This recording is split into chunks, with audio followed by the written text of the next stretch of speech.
everybody, and welcome to another episode of the Going Over podcast. This one is special to me because this one, by the time she airs tomorrow at 7 a.m. in the morning, this is my new announcement. Ladies and gentlemen, it is I, your neighborhood-friendly coach, trainer, promoter, and now 44-year-old professional wrestler, Zack. Prime time Reeb. It's the boss, baby. And it's my motherfucking sperm donor day. It's sperm donor day, and I'm joined by another sperm donor, the 7-foot wrecking ball, who returned to action last night in Yarrington, Nevada. The wrecking ball, Big Paul Isadora. What's up, Paul? How you doing today? I'm doing good, man. Obviously, coming off the heels of our first time ever in Yarrington, Nevada. I would have to say successful would be an understatement. So I don't know, man. It's always cool going to a new town and seeing new fans and things like that. So pretty exciting. Definitely not the turnout that we were hoping for. Obviously, we were joking around when we first when the doors first opened, and we're like, all right, looks like there's 27 people out there. And then we just started going into Cole Wright mode. And hey, it doesn't matter, man. It doesn't matter who's out there. Let's go put on a fucking show, and and I feel like the guys delivered. A lot of times I think like I don't know, and I had made the comment too. It's like, well, there's not that many people out there, so there's no pressure to perform, right?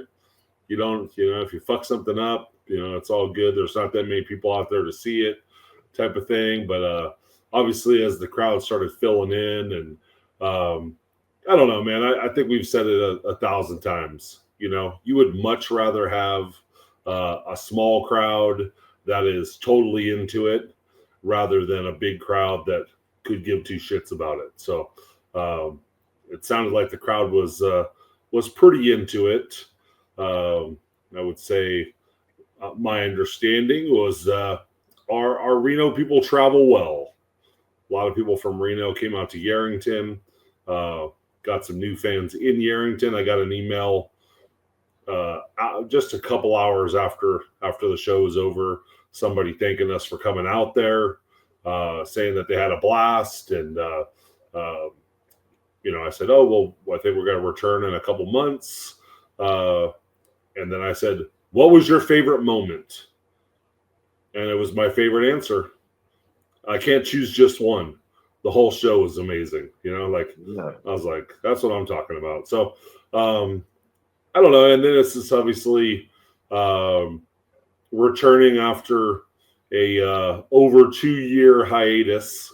And my daughter's described as they're sitting in the crowd having goosebumps. So, so I don't know, man. It's definitely a roller coaster of emotions. I slept in a little bit today before I went to work, and but all I can think about was what was going on and what that's going to lead to, what we're doing next. And this podcast couldn't come soon enough. Although it was, hey, you ready? We're almost done with training. Yep, give me a couple hours. Well, it's been 2 hours and 1 minute.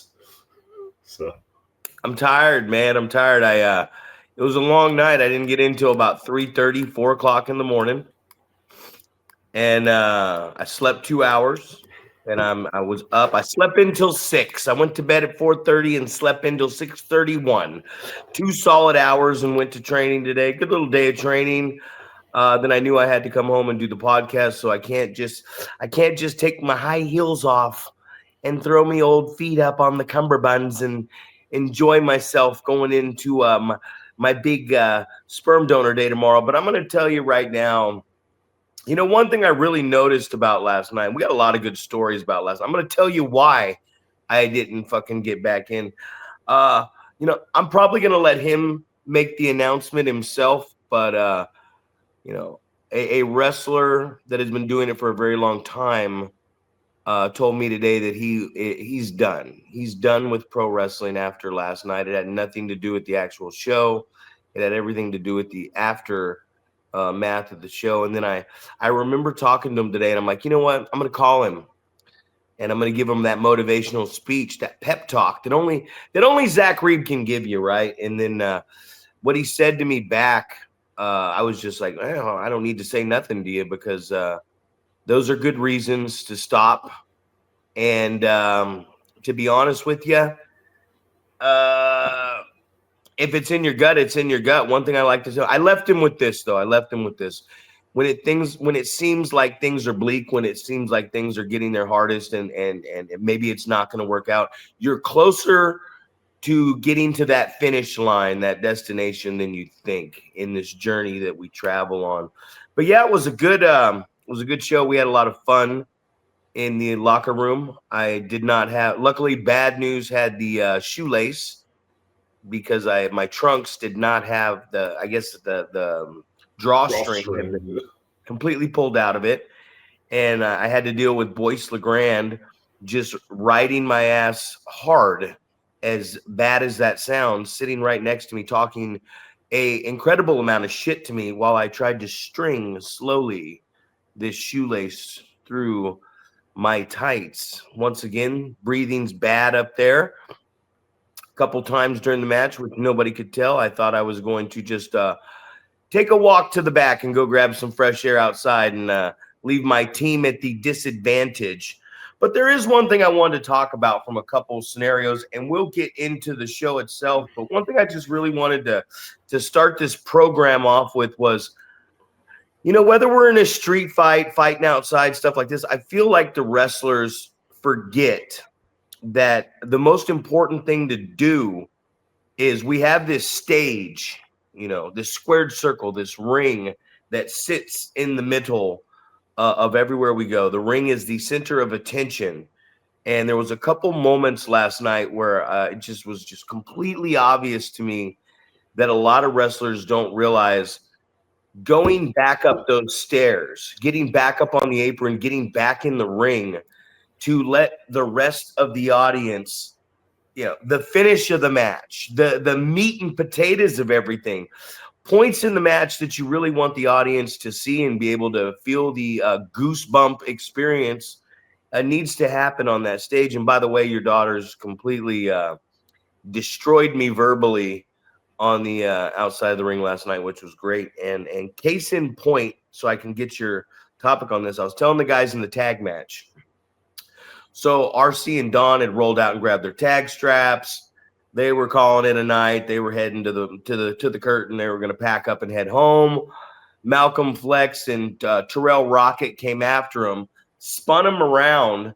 They went for a belt. The dudes went for a belt shot on them. They ducked, and then they proceeded in the aisleway to get what I would call some babyface shine, bringing the heels back to the ring. And when they rolled him in, one guy rolled him in, okay? And then the heels immediately cut off the faces. And I remember telling him, hey, it's a tag match. You're already outside the ring. The count's well over 10. The referee's thrown the discretion out. You guys are bringing the babies back. You're already in the shine of bringing them back. So when you guys roll the heels back in the ring, the crowd's kind of at an uproar. Don't just get cut off right there, because it's going to shut the whole sound of the crowd down. Get in there, man. Even if you both get in there and you just start jabbing away at because you're a tag team, you start jabbing away at the baby faces, then you fire up and high five, and then they break your eyes or cut you down. It's going to bring the level of the crowd back up, and then there's going to be boos instead of no sound, so you can build up to that second hot tag. And my whole point to this was you're over here, and then they're walking this way, and then you're coming back around. Not everybody can see everything. So when you're in the middle of the shine and you're throwing the the heel champs who are trying to take the old Woxy out the building and get away with a free one and keep the belts. Roll them back in, stand up on that stage, and get the attention. Let everybody see what you're trying to show them, even if for a brief second. Absolutely, yeah. So, to your point, you're getting your shine on the outside, where some of the fans on the opposite side of the ring can't really see what's going on. So definitely rolling them back in and continuing to get a little bit of shine before you get cut off or whatever the situation calls for. I think is a great idea. And I think a lot of times we don't think about that stuff. We don't think that, you're on the floor on the opposite side of the ring. Those fans aren't really getting a great opportunity to see what's going on, right? It's not like when you're on the big stage and everything's on the Titantron, and if it's on the opposite side of the ring, you can just turn and look at the Titantron, and there's going to be a cameraman with a live feed letting you know what's going on. But that's definitely a good learning experience, and I'm sure if I know those guys, that's going to be something that they're going to definitely focus on, and I feel like that's something that we're trying to accomplish, right? We'll say, hey, I watched your match. Here's my feedback, and in hopes that doesn't happen again. So hopefully that's what happens. That's hopefully exactly what happens, and we can kind of go from there.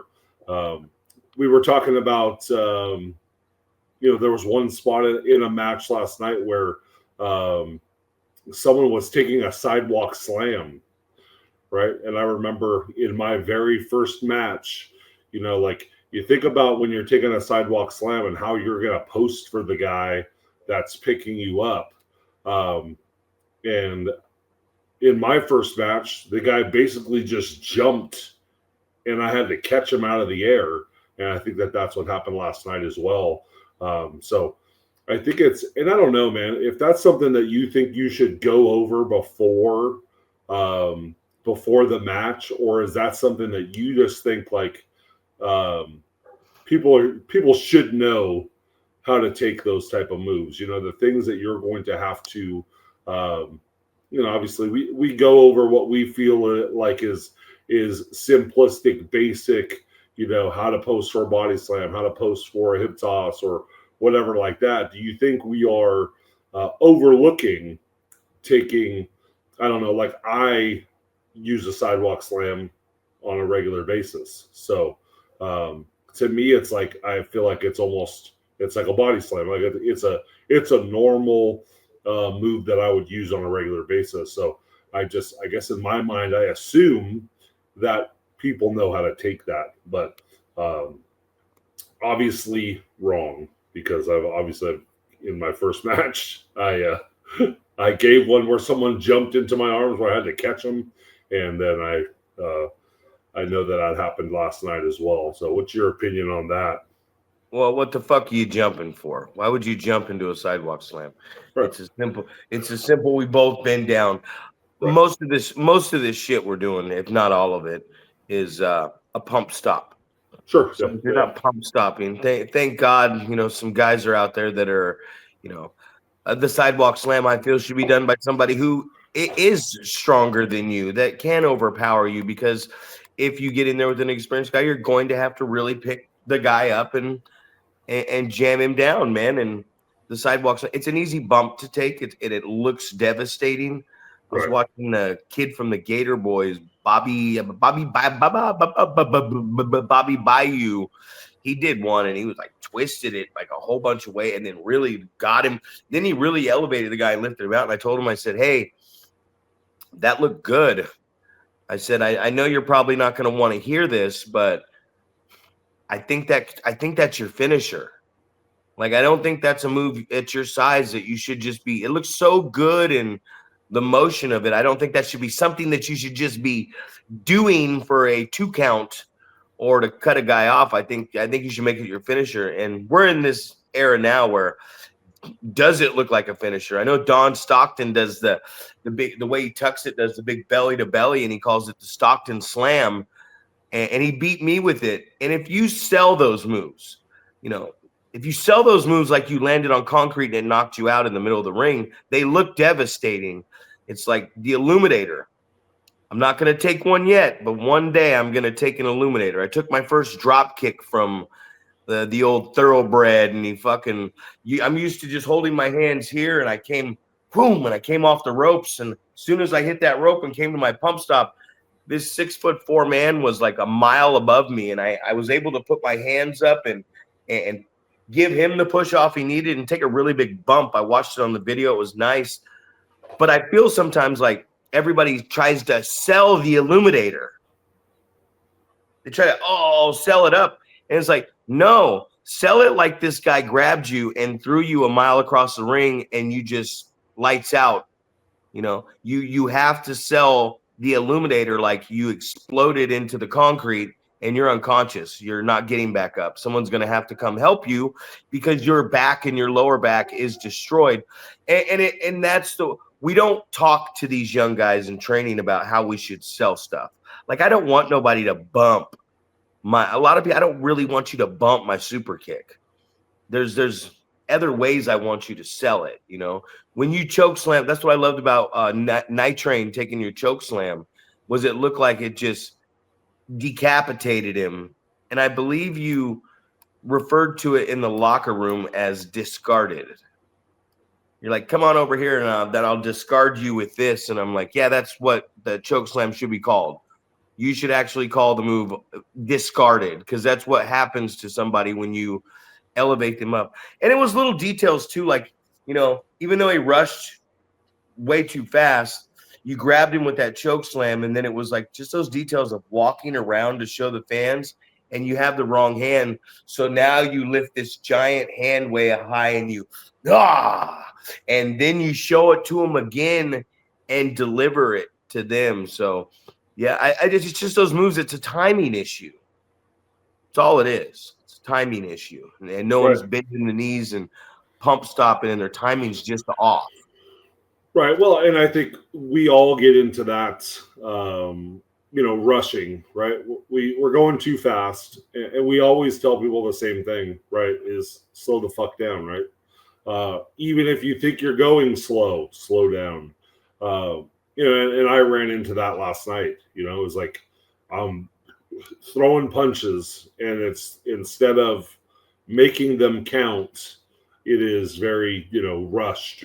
Throwing punches, and then obviously, we get to the choke slam spot, and when I'm gonna shove you to the side, Nick's already in there, so it's just we have to slow down collectively. Like, I just feel like, I don't know. I mean, that match didn't go very long. I feel like the entrances were probably longer than the match itself, but I think it was definitely, I noticed a lot of stuff that I'm like looking back and going, we should have slowed down on this. We should have slowed down on, just different stuff that I don't know, just doing different things, man. We're our own worst critic. Oh, there's no doubt. Yeah, obviously, I come into the back pissed off. Fuck, I fucked it up. And it's like, it was fine. It was fine. No, it was the shits. It was the shits. It didn't look that bad on camera. That's what, like Nick Night Train, man, shout out to him. I messaged him this morning, and I was like, hey, man, I had a great time working with you last night, man. Great job, And he said, no, thank you. And I said, no, it was my privilege, man, because I remember I had a lot to tell him after we wrestled one-on-one. And, in my mind, I was like, man, he's got a long way to go. But, I mean, who doesn't have a long way to go? Even the guys that have been doing it for a while, we always have a lot to learn and a long way to go. And I watched him with that match with the Lumine, and then, he stepped up to the plate in this one. And there's going to be timing issues, man. Of course. Well, and I think the most important thing to think about is that he's getting better, right? We've seen him less than a handful of times. At each time, he gets a little bit better. So, and that's exactly what your expectations are, right? Hey, you fuck some shit up. Let's learn from it. Let's do something better next time. And then the next time is better. Hey, awesome, it got better, but here's a few things that you could work on. And then, trying to get those things in place where you can work on those in between. So it's awesome to see his growth from month to month, Mm-hmm. Body wise too, man. Right. I tossed him my diet, man. Showed him some old pictures of me because he was telling me Tommy Dreamer said you got to eat to get them abs, and he's all over the place wrestling. He's in all these different states. So young doing it. I remember he was reffing not too long ago for us, and now he's everywhere. And he's pretty energetic. He's already got a pulse on the character where he wants it to go and talking. So it's nice to see people that actually love this. You know what I mean? When you can feel somebody's energy and it's matching your energy, and even more because they're so young in the game. But yeah, good vibes when he's around, man. He's a very positive young man. Even if you were to critique him and say negative stuff, you almost feel bad telling him something that's not positive or, constructively could tear somebody down, because I don't think you can tear that kid down. Well, there's a perfect example is I started giving him some criticism after that first match that you guys had.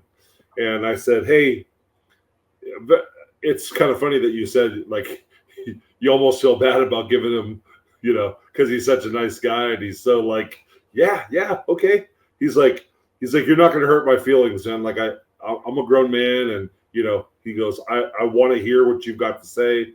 I want to get better. Like, just the attitude that, I don't know, we talk about on here, right? It's like, we talk about the guys that go, hey, can you watch my match? Because they think that's the right thing to say. But you definitely get the feeling with this guy that it is very genuine. Tell me how I fucked up because I want to fix it, Yep. Night Train, man. Nick Night Train, watch out for him. I'm on board all the way. Choo, choo, choo, chugga, chugga, chugga. We were at the Ugly Dojo with Dickie and Ethan Reno on Friday night. And I'm sitting there with Ugly, and there's my there's my trainer, one of my coaches, Oliver John, and we haven't hung out in a while. And Ollie's drinking some. I'll say it for you, Ollie. Some adult beverages. And man, I sat there and watched the entire show with this guy, and every young piece of talent that made the mistake, which it wasn't a mistake, but made the mistake of coming through that door, they'd come up by me and I'd start talking to him, and then Ollie would turn and he'd start talking to him.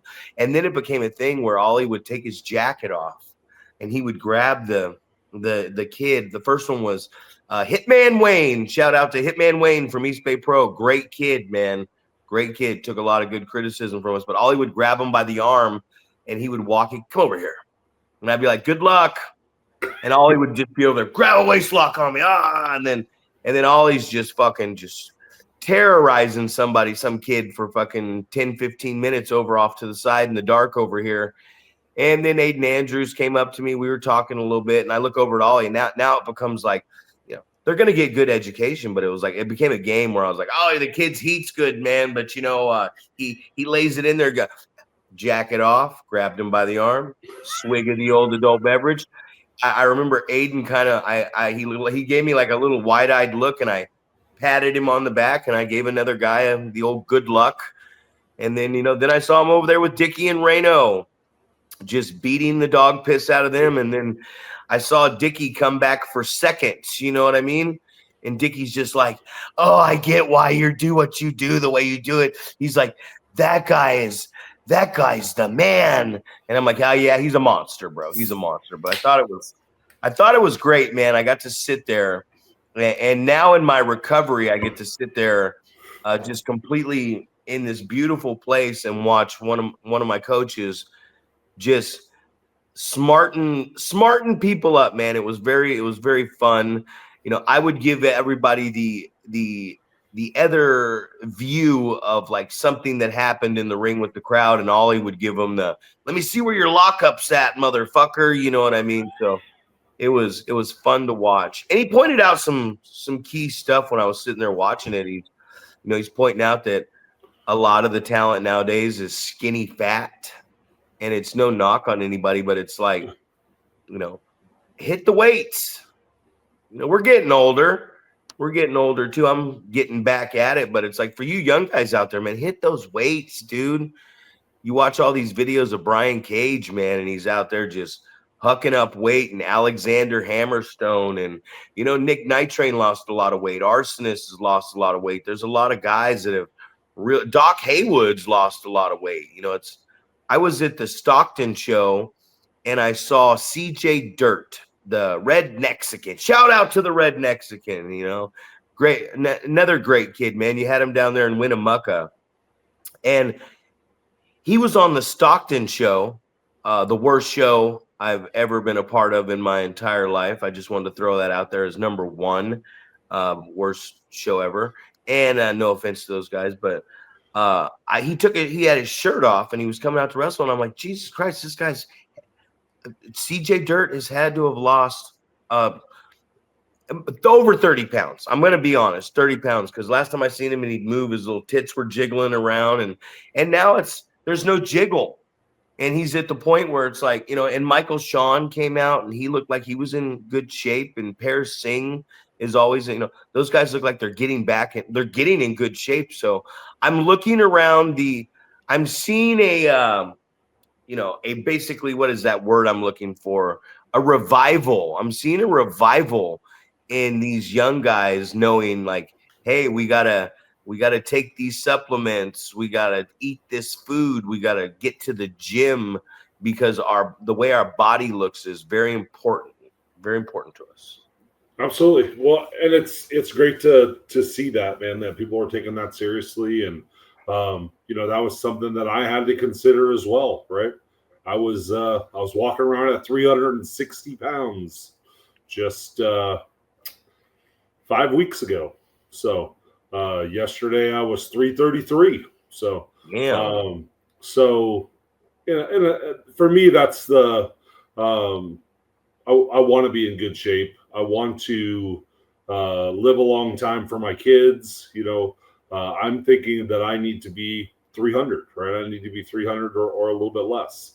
So, and then obviously talking to Larry, Larry's always in great shape. So he's just like, hey, when you get to 300, you're still going to look huge. So I was like, all right, man. So it's one of those deals, man. I always thought like, oh, I got to be 320, 330, because Undertaker, Kane, those guys were always 328 or 326. So I'm like, I got to be that big to be a pro wrestler, right? And obviously I've gone through those, oh, you need to lean up, get down to 275. Oh, no, you got to get a little bit bigger, get to 315. And then just, who knows, right? Who knows what am I going to look good at, So, Adam and I did a bodybuilding show that I got down to 251, and I was just, I don't know, obviously very low body fat and things like that, and real lean, but definitely, not my vision of a pro wrestler, You're fucking miserable, huh? Well, it was just that I was just lean, and and I didn't feel like I was I don't feel like I was like big muscular. I felt like I was lean muscular, like I was a fucking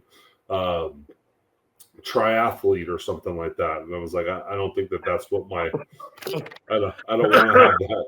I don't want to have that look, right? So we're not eating for taste anymore at that point. We're like, it's all fuel. We're like, what's in the Tupperware now? We pull it out and it's fucking cold tilapia fish with fucking broccoli and carrots on top of it, and you're just like, you're watching someone eat this while their breath starts to smell like bad pussy, and you're just like, oh my god. I remember Brian Cage on trips in our car when he'd open up his lunchbox. I was like, dude, that's disgusting. But you know what he was weird about? He was weird, like, even if we stopped and got a hamburger or something, whatever it was, if you were gonna throw food away, like if you're, no matter what it was, if it was not good for you, he'd be like, hey, what are you doing with that? And like, oh, I'm throwing my bag away. Like, no, don't throw that away. So he looked at all types of food like it was fuel, you know what I mean? But he was in shape. he was so in shape that you can eat something bad and get out of shape a little bit, man. But you know, a big weekend, man, big weekend. Each weekend's been coming up. We're 7 weeks into this 8-week. I have 1 weekend left, man. I got 1 weekend left, and I finally get a weekend off, and I'm loving every minute of it. But I wanted to talk about the elephant in the room. Here we are, 30-minute marker. So, you know, there's a couple ladies at the show, right? A couple ladies in the back, volunteers for the Boys and the Girls Club in Urington. They're over 70. And I made a joke to one of the wrestlers. We'll call him Johnny Fuego. And I said, hey, she offered us some water. Why don't you go back there and get us a couple bottles, you know, wink, winky, wink.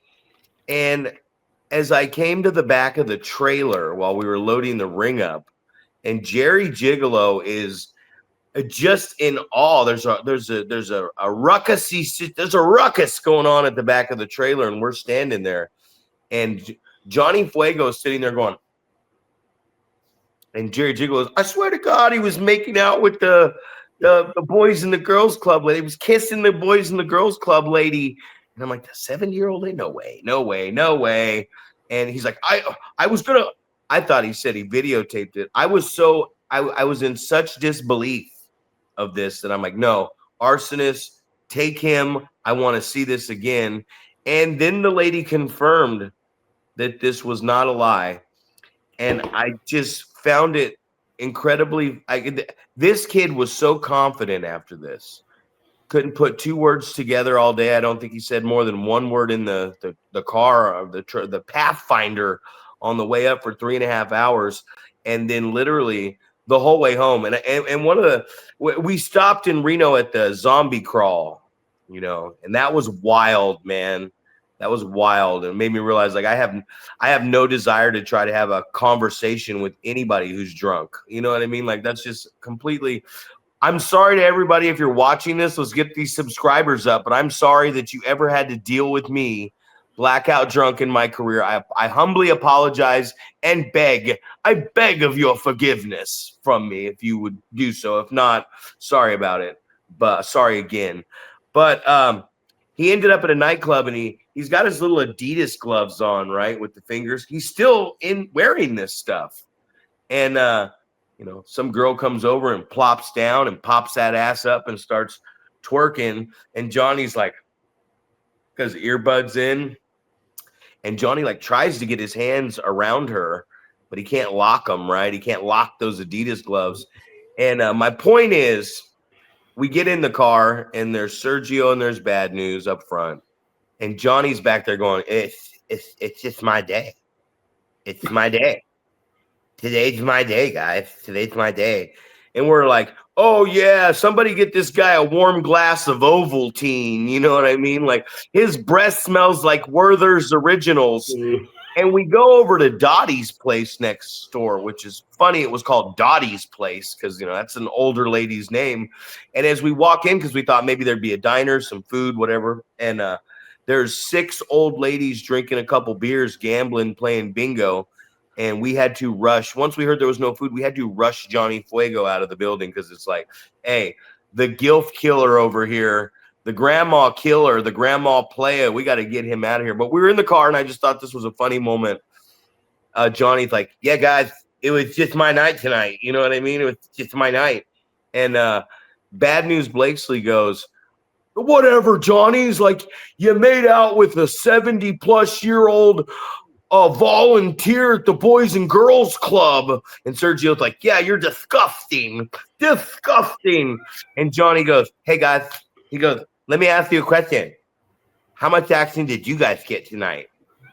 And I'm sitting here in the middle of this like, fuck, great point, right? And Bad News, I see him in the mirror go. And then Sergio's like, he's got a point. And I'm like, yeah, he does have a point. He's got a very good point. And I just thought it was funny because the story's hilarious to me. The whole night was hilarious to me. I got to remember it all. But most importantly, I got to watch this kid just come into his own. It was like it was his day, man. He got to work for another company. He got to work. He got to work for another company. He got paid. He got to wrestle in a different town. He got to make out with a 70-year-old lady. One of the lines I heard him say was, for having a lot of winkles, her skin was really smooth. And I was like, oh my goodness, man. That's right. Couldn't think anymore. But I mean, that was just moments, man. They're just these moments. And I just wanted to tell everybody, man, I just wanted to say through all this and this humor or whatever, if you don't think it's funny, okay. I want to give you the best advice I can give you after all these years. Enjoy it, guys. Enjoy this because it can be gone tomorrow.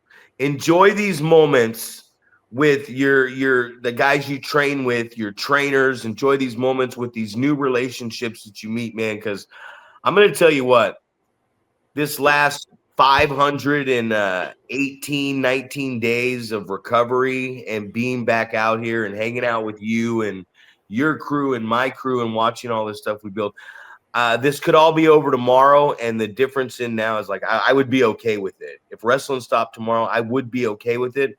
But damn it, I don't want to be okay with it. I don't want this thing to end. So if you're out there and you're complaining, you're bitching, you're talking shit about other companies, whatever, just remember tomorrow when you wake up, if you do wake up, I hope I wake up tomorrow for number 44. But if you do, just enjoy, man. Just enjoy this, man, because these people are going to be gone and this time is going to be gone. So I wanted to tell that experience moment and just say, and I wanted to thank you, man. I wanted to thank Larry and, all this stuff, it continually grows and we have to show up and we have to support our fellow brother and sister.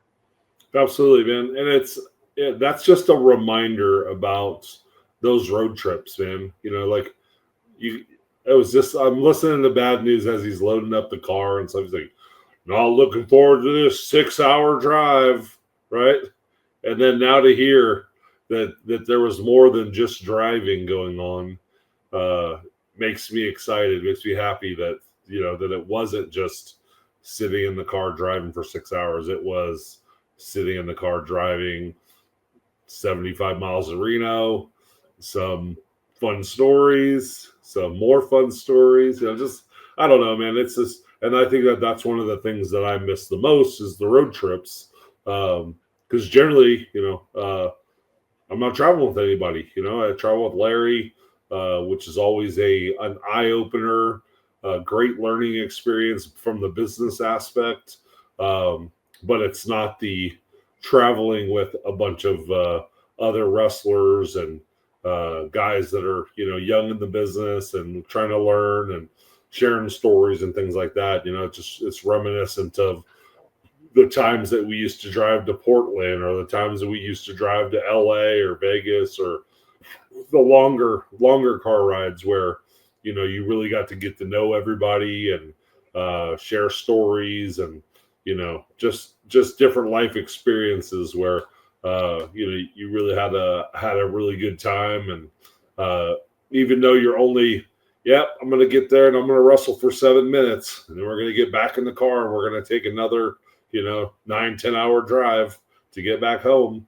Those were always the best parts of being a wrestler was, the time in the car that you got to spend with your colleagues. Mm-hmm. I'll tell you right now, Sergio can walk into a gas station and he stalls the time going into a gas station just like he does going into the ring to wrestle. Like, that's not a gimmick, man. That's just, that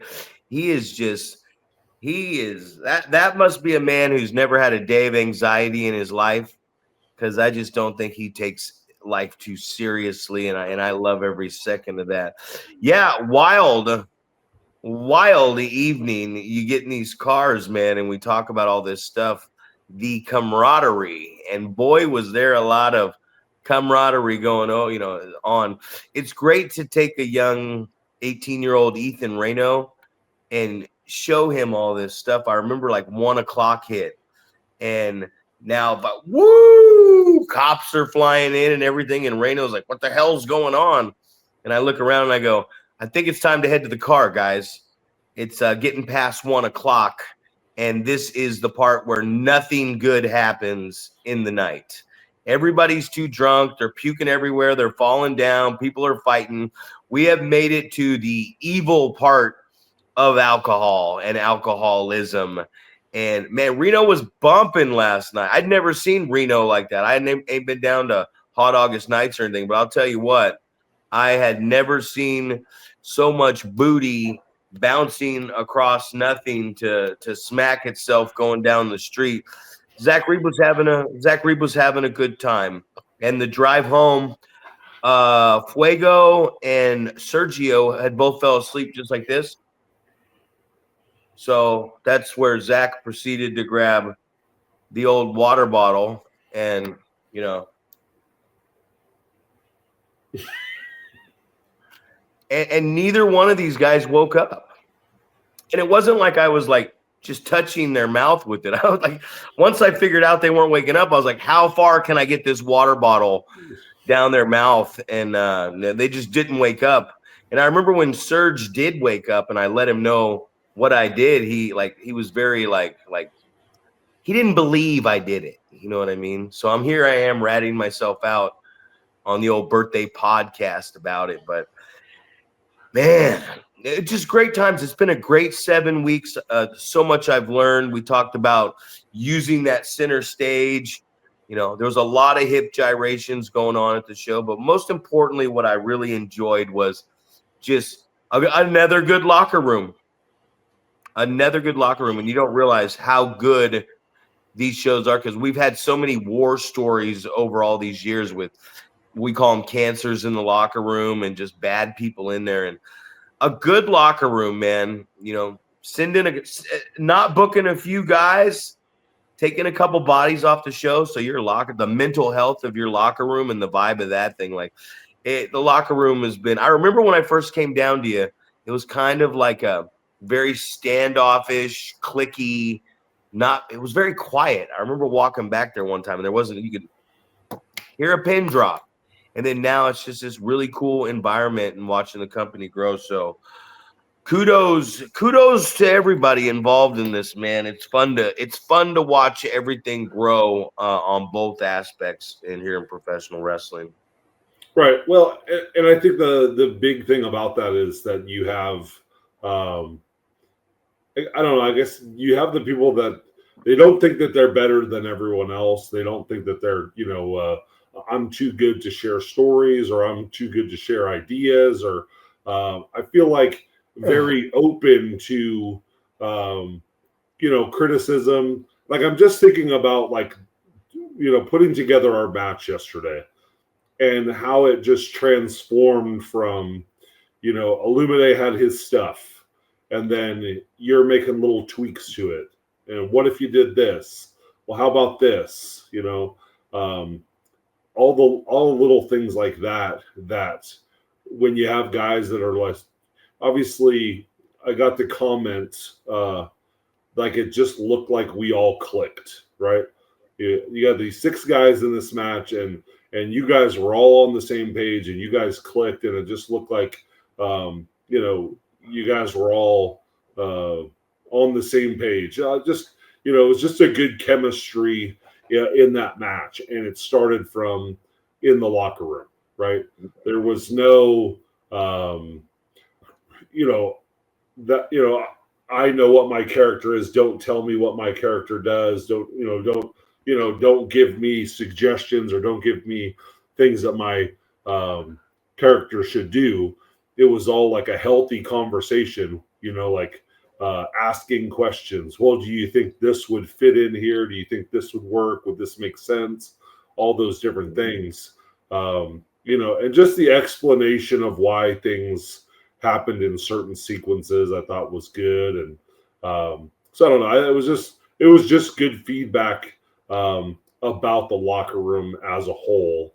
And I just think that that's just, and obviously I sent you guys the group text when I got home just about how, I don't know, it's one of those deals where you just feel blessed that you have, you're surrounded by good people and, everybody is, in my mind, everyone is out for the good of the whole.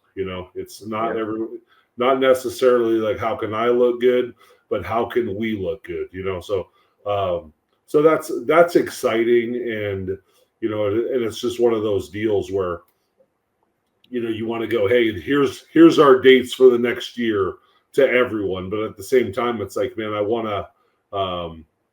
to intertwine more of that. Like I feel like you've kind of been talking to me about that, how I like to try to bring different people in and get everyone an opportunity to work with different people, and we're trying to cross pollinate, for not only so we can experience what other people have to offer, but it also is a networking opportunity where you bring some guys in from Oregon, and then maybe it's like, hey, do some of your guys want to come up to Oregon to wrestle? Or, hey, this guy's coming in from Utah, but do you want to go up to Utah and wrestle? And, the different things, and I think it's like you have we talked about Nick Night Train, and, he's just out there hustling, man, trying to get bookings, trying to work in different places. And it's just one of those things that eventually his hard work is going to lead to people going, oh yeah, that's awesome. Yeah, you can come up, but do you have anyone else you could travel with or whatever? And I'm sure that's going to lead into, hey, we've got opportunities for maybe it's somebody that he worked with, that he had good chemistry with, that he can go, hey, I've been having good matches with this person. Maybe I'll bring them with me, So Nick, don't ask me to go. I won't be taking that long trip to. Sure you will. Who are you kidding? I might. I just might, man. Yeah. Big shout out to Jeffrey Excellence. Oh, I bro. was just about to say that name too. I was like, we haven't talked about that guy for 1 second on this podcast, and you were raving about him. So put him over, Paul. Go on, brother. Go on. No, it's one of those guys, right? That I feel like he was a part of. At one point, we had somebody from the University of Nevada, students, come to me and say, hey, we're going to start a pro wrestling club. And of course, I've heard all these things 100 times, right? This is how we're going to help you grow your business. This is what how about you? What do you think about this idea? But so my first thought was, well, what do you mean by pro wrestling club? What are you guys going to do? Get together and fucking watch Monday Night Raw together, or what's the deal? It's like, no. We want to get trained. We want to get trained to be pro wrestlers, and this is in August. It is like so, and then we want the culmination to be a show on campus in December where we get to wrestle. And I'm just like, no fucking way, man. There's not a possible way that in 4 months you guys are going to be ready to wrestle.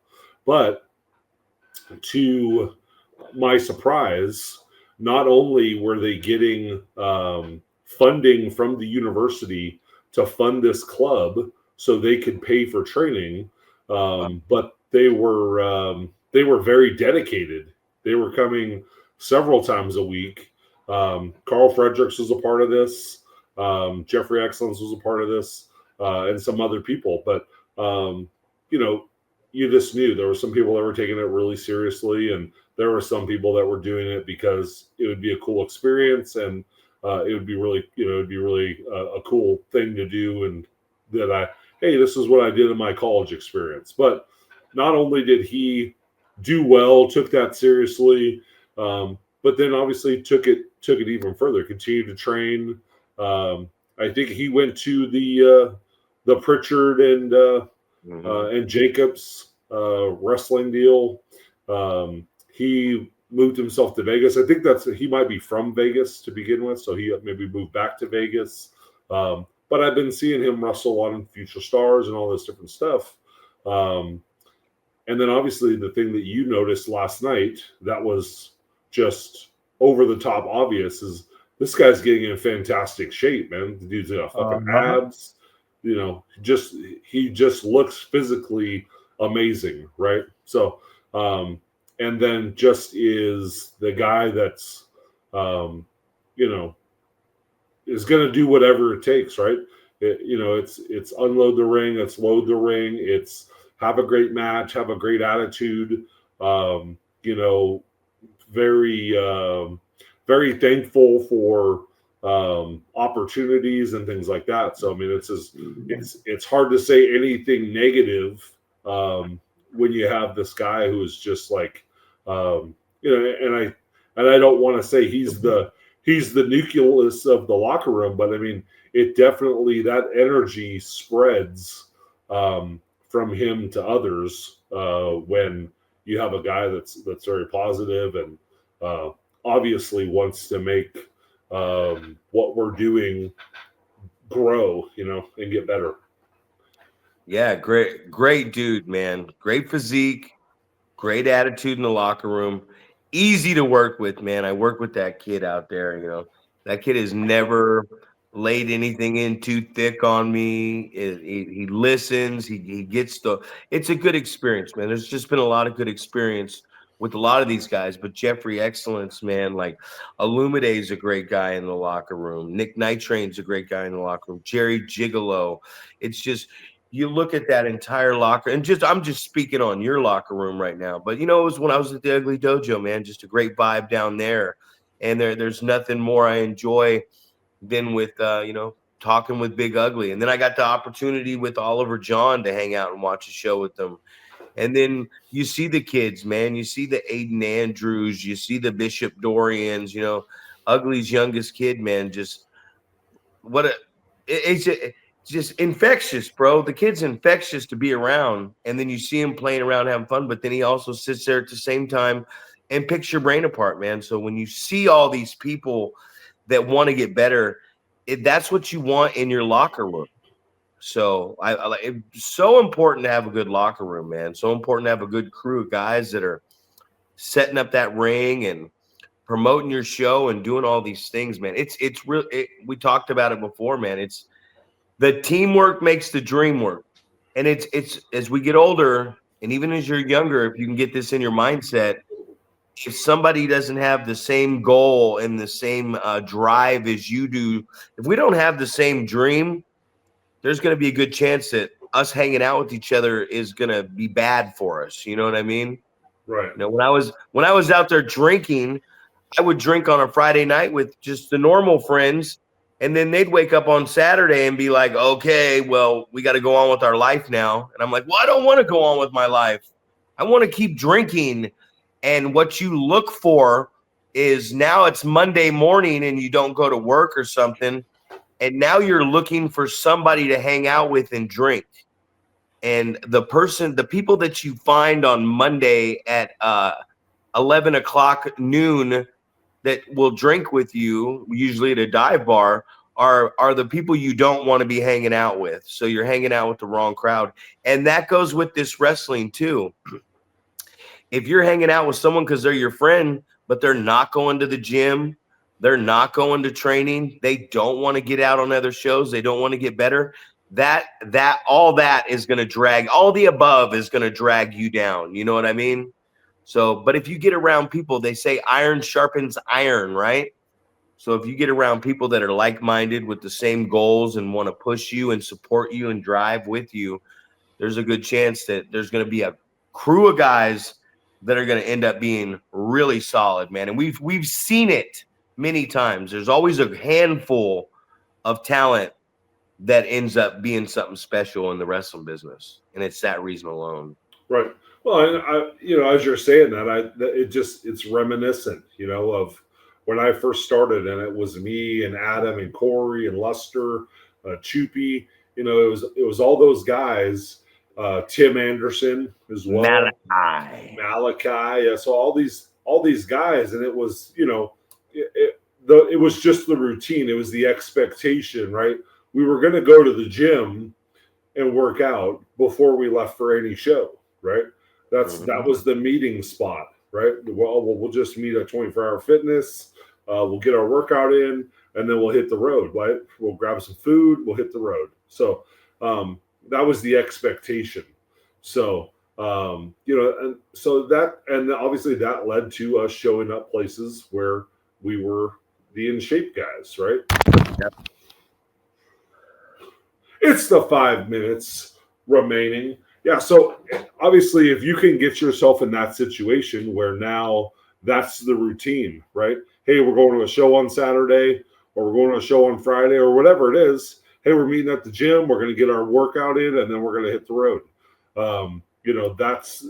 That leads to those situations that you're talking about, right? Where the iron sharpens iron situation, where we're just we're getting better, and it's leading to the betterment of us as performers, right? We're in better shape.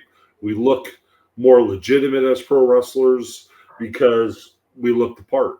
So that's obviously what you need to do. You need to have like-minded individuals that are gonna do what we need to do. And obviously that was led into some fun times after shows as well, right? But it starts with like-minded individuals, people that are have common goals of we're going to make something of ourselves in the pro wrestling business, whether that's getting signed by one of the big companies, whether that's expanding and making our company something special, or be it a contributing factor in the success of NorCal wrestling as a whole. All of those things I think are important. This ain't doing it, man. We're talking about the after party. Hey, man, is anybody got a little bumpy, man? I ain't done drugs in a long time. It's been about 15. Been a long time, but I mean, man, I'm tired, bro. It's been one of those. I'm running on 2 hours of sleep. We had to, had to get up and do this today, and it's one of the things where the times change on this program for us right here.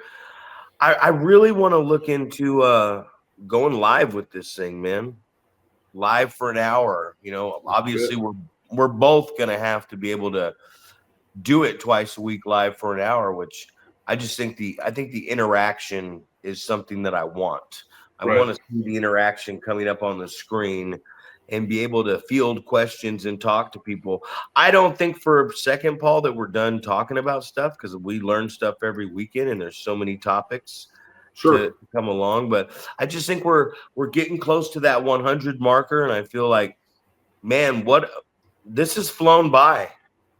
This has flown by. This is something that we both were very passionate about, and we've both been very consistent about.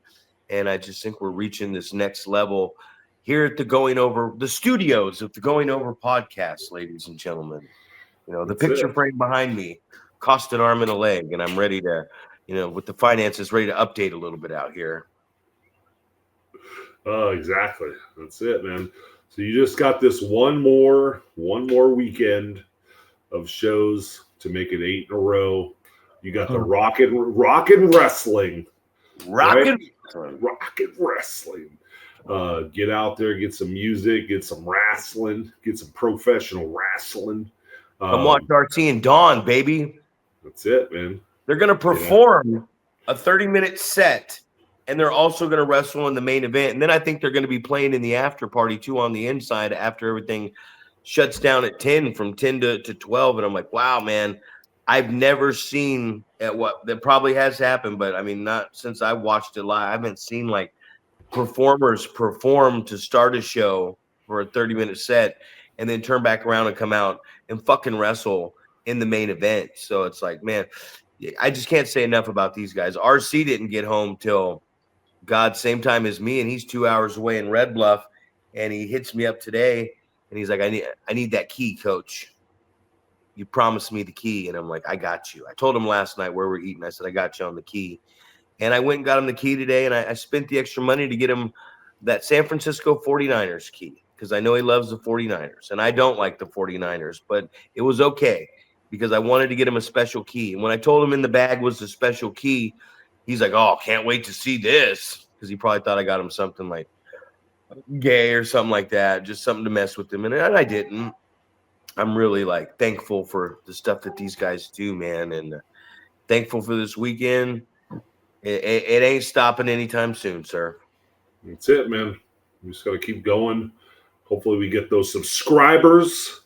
Hopefully we get some shares. And then you got some respect. We're going over.